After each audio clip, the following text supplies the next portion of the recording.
What up, it's your boy, Mr. Downtown Melo. You're listening to the Entertainment Report on iHeartRadio, live from Orlando, Florida, for Tuesday, December 26, 2017, delivering some major stories and trends going on in the world of entertainment and beyond. You can follow the show on Facebook, Twitter, or Instagram, facebook.com/The Entertainment Report with Ray Melo, that's RAYMELO, on Twitter at The Enter Report, or on Instagram at The Entertainment Report. You can listen to the show anytime you want on iHeartRadio. Just go to iHeart.com or your iHeart phone app, search for the Entertainment Report, and it'll take you to the page. The first preview for Jimmy Kimmel's second consecutive turn at hosting the Oscars Gala in Los Angeles has been released.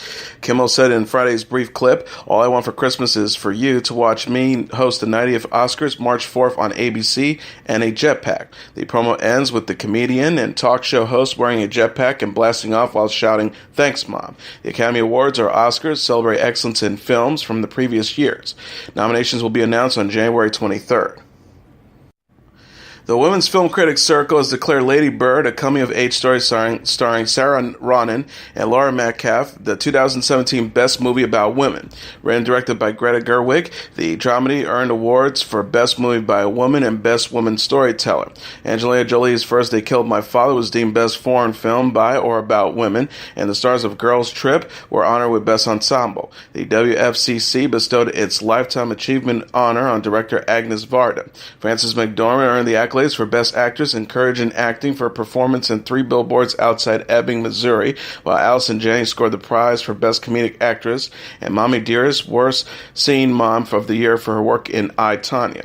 The Josephine Baker Award for Best Expressing the Women of Color Experience in America went to Mudbound, and its director, Dee Reeds, was recognized with the Courage in Filmmaking title. Coco won for Best Family Film and Best Animated Females, Wonder Woman for Best Female Action Hero, Battle of the Sexes won for Best Equality of the Sexes, and characters Emily and Kumail, played by Zoe Kazan and Kumail Nanjiani, in The Big Sick for Best Screen Couple. Gary Oldman was named Best Actor for his performance in Darkest Hour. Brooklyn Prince won the Best Young Actress Award for her work in The Florida Project, and Betty Gabrielle for Get Out earned the Invisible Woman Award for a supporting performance by a woman whose exceptional impact on the film dramatically, socially, and historically has been ignored. The Light of the Moon won the Adrienne Shelley Award for a film that most passionately opposes violence against women, and the Karen Morley Award for Best Exemplifying a Woman's Place in History or Society, and a Courage Search for Identity was presented to Bombshell, the Hedy Lamarr Story. Bombshell also shared the Best Documentary by or About Women, Distinct with Jane. The WFCC's voting also reflected recent events in the entertainment industry in which dozens of executives and artists have been accused of inappropriate behavior by the women who work with and for them. Ashley Judd and Rose McGowan and all the women who spoke out against the culture of sexual abuse won the group's Acting and Activism Award. Harvey Weinstein, an Oscar-winning producer repeatedly accused by women of sexual abuse, was inducted into the WFCC Hall of Shame. Jolie said in a statement issued through Netflix, her movie distributor, "In a year that has been marked by women's solidarity and greater awareness of injustice towards women, it means a lot for our film to be recognized. I'm grateful for the Women's Film Critics Circle for all they have done to support female voices in film." 3 Miss America organization leaders resigned after emails were exposed that described contestants with vulgar, offensive language. Executive Chairman and CEO Sam Haskell, President and COO Josh Randall, and Chairman Lynn Widener stepped down after the internal emails were published. Friday, Haskell was suspended from the organization pending the investigation. A statement by interim chairman Dan Mears on Saturday said that the board of directors accepted Haskell's resignation effective immediately. The board also accepted resignations for Widener and Randall, who will remain in their roles for several weeks to facilitate a smooth transition. The MAO's board said the emails published in an exclusive report by the Huffington Post were obtained illegally. The report detained nearly 3 years of email exchange within the organization that contained distributing and disturbing offensive emails about former Miss America winners referencing their weight or private sex lives. Haskell issued a statement about his suspension, apologizing for, quote, a mistake of words, and said that he was stressed from, quote, a full year of attacks by 2 Miss Americas. The organization said that they have been aware of the inappropriate language in the emails for several months, but in Haskell's defense, he said, quote, was under unreasonable distress resulting from intense attacks on his family from disgruntled stakeholders. The pageant's television producing partner, Dick Clark Productions, severed ties with the organization after the emails came to light. The View co-host and ABC News correspondent Sarah Hines has given birth to her second child, a daughter. The television personality wrote in an Instagram post Saturday, "She's here. Today we meet our little Christmas package. Sandra Grace Schifrin, named after my mom. She's weighing in at cool 7 pounds, 2 ounces. We can't decide who she looks like, but we'll keep her anyways." The message accompanied a photo of Haynes and her husband in her hospital bed, smiling and holding their newborn daughter, who is snoozing and wearing a tiny hat with a bow on it. Haynes and Max Schifrin have been married since 2014. They're also parents to a 1-year-old son. Not one, but two Dave Chappelle stand-up comedy specials are now slated to debut on Netflix New Year's Eve. The streaming giant dropped a brief promo for the show's Equanimity and The Bird Revelation on social media Friday. As it is announced, it was adding a second special after previously announcing one would premiere December 31st. Comedy Central also said it will air a marathon of episodes of Chappelle's eponymous sketch comedy show chronologically start to finish on New Year's Day, beginning at 9 a.m. The series originally ran on the cable network from 2003 to 2006.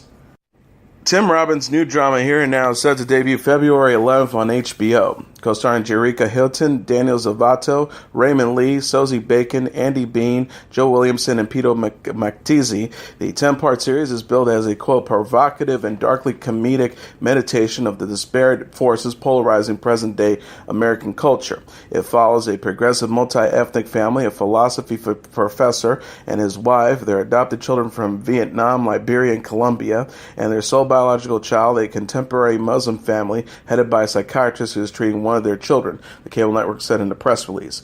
The show comes from 6 Feet Under and True Blood creator Alan Ball. Robbins is best known for his work in dozens of films, including Mystic River, Dead Man Walking, The Shawshank Redemption, and Bull Durham.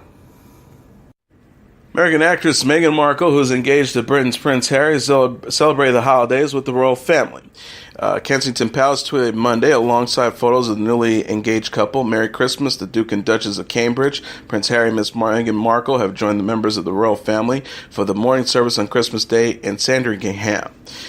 With photos of the newlywed couple, Prince William and his pregnant wife Kate, and Queen Elizabeth II's husband, Prince Philip. Another tweet showed the monarch sitting at her desk and smiling in front of the Christmas tree. The caption read, "Today at 3 p.m. Grand Medium Time. Tune in to watch the Queen's Christmas broadcast on TV, radio, and here online at Royal Family. #Queen's Speech. #Christmas Day 2017. Markle and Prince Harry are set to wed on May 19th. Jennifer Lawrence visited the Norton Children's Hospital in her hometown of Louisville, Kentucky for the 5th Christmas in a row. The hospital wrote on their Instagram page, Louisville's own Jennifer Lawrence stopped by Norton's Children's Hospital today to visit with patients, family, and staff. The visit has become a tradition for Lawrence each Christmas. Thank you, Jennifer. You sure do bring a smile to all.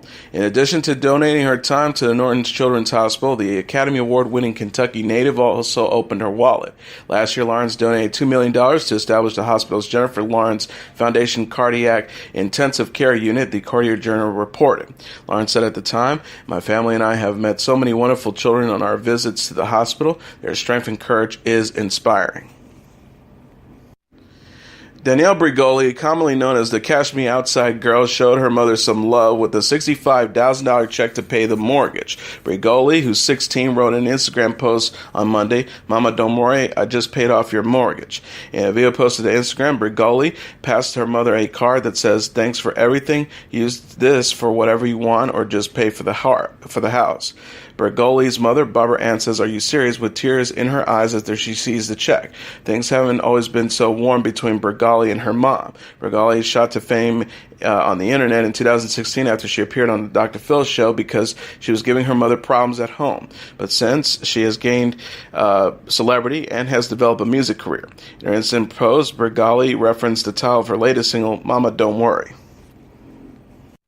Real Housewives of New York City star Luann de Lesseps was arrested early Sunday in Palm Beach, Florida. TMZ said the 52-year-old reality television personality has been charged with battery on a law enforcement officer, resisting arrest with violence, and 2 counts of corruption by threat. She allegedly told police and others, "I'm going to kill you all," during the alcohol fuel incident. E! says that de Lesseps was taken into custody at about 1:25 a.m. She has been released and is due back in court January 25th.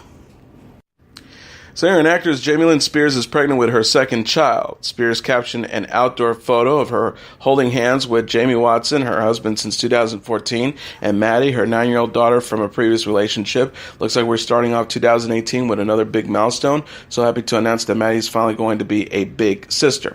Spears is 26, is the former star of TV's Zoe 100, and is the younger sister of pop music icon Britney Spears. Jamie Lynn was in the media headlines last February after Maddie was seriously injured when the ITV she was driving veered into a pond, submerging her. She has since recovered from her injuries. Inside the Actors Studio will spotlight Ted Danson's career in the episode to air January 11th on Bravo. Host James Lipton is to interview the star in New York over the course of the hour-long show, which will also feature highlights from Danson's decades on the screen. Danson is best known for his roles in the TV series Cheers, Becker, Damages, CSI, The Good Place, and Curb Your Enthusiasm. His film credits include Three Men and a Baby, and its sequel, Body Heat, and Something About Amelia. The two-time Emmy winner is married to actress Mary Steenburgen. Lorde announced on Sunday that she's canceling a concert date in Israel after New Zealand activists urged her to join an Israel boycott to protest the Israeli military occupation of the Palestinian territories. Lorde was scheduled to perform in Tel Aviv in July. Tickets for the show will be refunded. Lorde said in a statement, "I've received an overwhelming number of messages and letters and have a lot to discuss with people holding many views, and I think the right decision at this time is to cancel the show. I pride myself on being an informed young citizen, and I've done a lot of reading and sought a lot of opinions before deciding to book a show in Tel Aviv, but I'm not too proud to admit I didn't make the right call on this one." Lorde was contacted via an open letter by fellow New Zealanders Justine Sash, who is Jewish, and Nadia Abdul Zanab, who is of Palestinian descent. The pair wrote, "The military occupation of Palestinian territories has resulted in an apartheid state. Palestinians living in the occupied territories do not enjoy the same rights Israeli citizens enjoy. They are denied freedom of movement and often basic services and necessities." They also added, "Today millions of people stand opposed to the Israeli government's policies of oppression, ethnic cleansing, human rights violations, occupation, and apartheid. As part of this struggle, we believe that an economic, intellectual, and artistic boycott is an effective way of speaking out against these crimes. This worked very effectively against apartheid in South Africa, and we hope it can work again." The Goo Goo Dolls have digitally released a new single called Soul Live Acoustic. The song dropped online Friday. The rock band from Buffalo, New York also shared its rendition of the holiday classic Silver Bells earlier in the week. The message read, "Merry Christmas, everyone. Thanks for a great year. In the studio with the Elves making new music for next year. Lots of love. We'll see you in 2018. The musicians are known for their songs Iris, Name, Black Balloon, Slide, and Better Days. Rapper Eminem made music history this month. Billboard.com says he is the first artist with 8 albums in a row to debut at number 1 in the U.S. charts. His Revival now is atop the Billboard 200 album charts.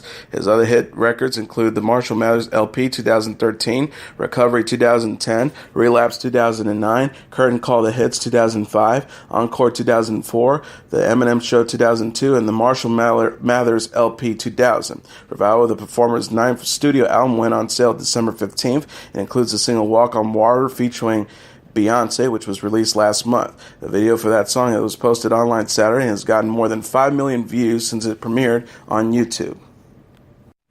Pop star Mariah Carey is to perform on Dick Clark's New Year's Rockin' Eve with Ryan Seacrest in 2018, Dick Clark Productions and ABC announced Friday. Carey first appeared on a live countdown special in 2005. She made headlines last year when she returned, but was unable to sing after a vocal track reportedly malfunctioned and her earpieces failed. Carey said, and Dick Clark Productions said in a joint statement, "We can all agree that last year didn't go exactly as planned, and we're thrilled to move forward together to provide America with an incredible night of music and celebration on Dick Clark's New Year's Rockin' Eve with Ryan Seacrest 2018. See you in Times Square." Also slated to perform in New York during the 5.5-hour program set to begin at 8 p.m. Eastern Standard Time are Camila Cabello, Nick Jonas, and Sugarland. Sierra will host the Los Angeles portion of the broadcast, which will feature additional performances by Kane Brown, BTS, Kelly Clarkson, Fitz and the Tantrums, Florida Georgia Line, Halsey, Khalid, Shawn Mendes, Charlie Puth, Portugal the Man, and Hallie Steinfeld. Britney Spears will also sing from the Axis and Planet Hollywood Resort and Casino, making it the first television performance of 2018 on ABC and the end of her Las Vegas residency.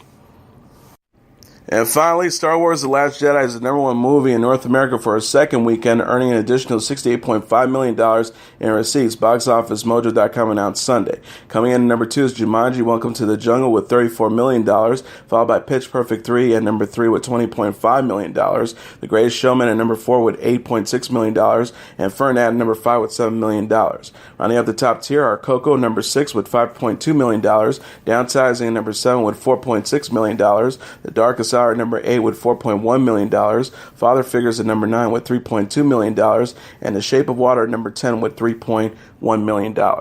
And as your entertainment report for Tuesday, December 26, 2017, I'm your host, Mr. Downtown Ray Melo. I'll be back tomorrow to deliver some major stories and trends going on in the world of entertainment and beyond. You can follow the show on Facebook, Twitter, or Instagram. Facebook.com/The Entertainment Report with Ray Melo. That's RAYMELO. On Twitter at The Enter Report, or on Instagram at The Entertainment Report. You can listen to this episode or any previous episodes of The Entertainment Report anytime you want on iHeartRadio. Just go to iHeart.com or your iHeart phone app, search for The Entertainment Report, and it'll take you to the page. Good night, and God bless you all.